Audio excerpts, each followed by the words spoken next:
In the book of Isaiah, chapter 32, verse 1, it says, Behold, a king will reign in righteousness, and princes will rule with justice. So it's talking about a future king who will reign in righteousness. And we know Jesus is the Prince of Peace and the King of righteousness. And he says he will rule with justice. And then he says, A man will be as a hiding place from the wind and a cover from the tempest, from the storms, as rivers of water in a dry place. So this king is going to be a source of hope in the dry place, in the desert. He's going to be a hiding place in the midst of the storms, the tempest. And then it continues, as a shadow of a great rock in a weary land. Verse 12. The people shall mourn upon their breasts for the pleasant fields, for the fruitful vine. On the land of my people will come up thorns and briars. Yes, on all the happy homes in the joyous city, because the palaces will be forsaken.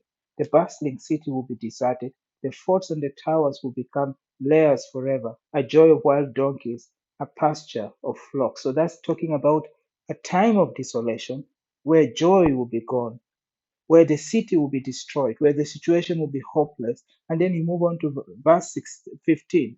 Until the Spirit is poured upon us from on high, and the wilderness becomes a fruitful field, and the fruitful field is counted as a forest. So the Bible says that there is desolation and hopelessness will continue until such a time that the Spirit is poured from on high. And then it says, verse 16, then justice shall dwell in the wilderness, and righteousness remain in the fruitful field. The work of righteousness will be peace, and the effect of righteousness, quietness and assurance forever.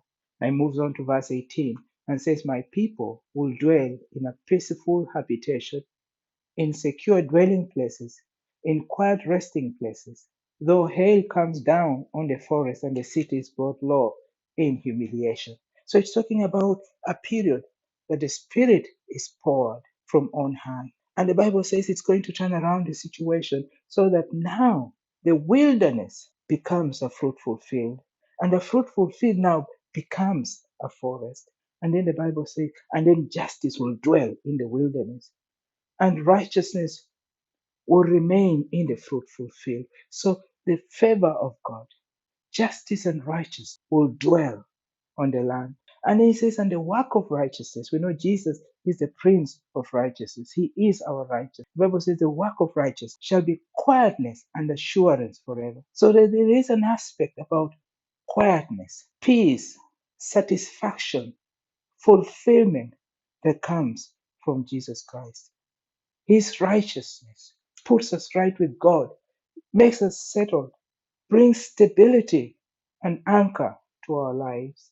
And he says, justice will dwell in the wilderness and righteousness remain in the fruitful field. The work of righteousness will be peace, and the effect of righteousness, quietness and assurance forever.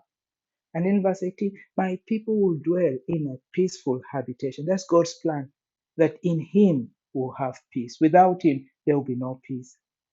That when we are in him, then our dwelling place will be a place of peaceful habitation. That we will no longer be anxious because of his presence. That in secure dwelling places, in quiet resting places, so peaceful habitations, secure dwelling places, and quiet resting places. And he says, though hail comes down on the forest and the city is brought low in humiliation. So there might be chaos going all around us, and yet my people shall dwell in peaceful habitation, in quiet and secure dwelling and resting places. The Bible says, he that dwell under the shadow of he that trusts in God, who will abide or dwell under the shadow of the wings of the Almighty, and who will not be afraid of what's happening around us, because the Lord is our shield. He is our strong foundation. He is our protector. The Bible says his name is a strong tower. The righteous run into and is safe. Thank you very much. God bless you.